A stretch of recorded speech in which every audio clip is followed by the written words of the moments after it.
Мир вам, братья и сестры. Очередной вот якутский ножик сотворили с Божьей помощью. Ну, как всегда, вот с ножа не выпрыгивает, вынимается одной рукой. То есть упираетесь в это место и можно одной рукой вынуть. Это вот со стороны линзы так выглядит со стороны дозы. Две половинки можжевельника обтянуты бичьим хвостом без клея. То есть кожа она амортизирует и получается плотно обжимает устье ножен, то есть рукоятку. Устье ножен обжимает рукоятку. Вот. Значит, нож он не для того, что там рубить им что-то, потому что здесь угол заточки очень острый. Нож для того, чтобы он резал. Тут мне вот газету увидел, да, скажу, короче. Многие говорят, ты что, для резки газеты нож, короче, да. Но почему-то никто не замечает, что вот я еще и рог показываю. Никто не говорит, что он для резки рога почему-то.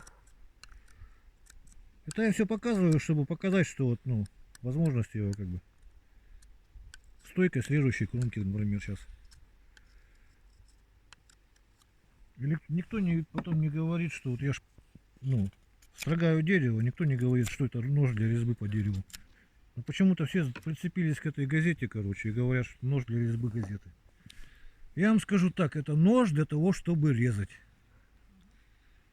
Ну, режет он. Не только резать, в принципе, еще и брить можно. Видно, да, что он волос спокойно режет. Тут вот кожа. Ну, вот покажу просто. Вот, чтобы рез показать. То есть видно, да, что ровный срезик, аккуратный. Вот. И по газете показываю, что вот после рога нож не замялся и не выкрашился. Потому что если замина и выкрашивание, по газетке было бы сразу это все видно. Тем более вот двумя пальчиками это все держу. Так, далее. Можно вот удлинять вот так вот, если где-то не достать, что-то там отрезать, например. Вот.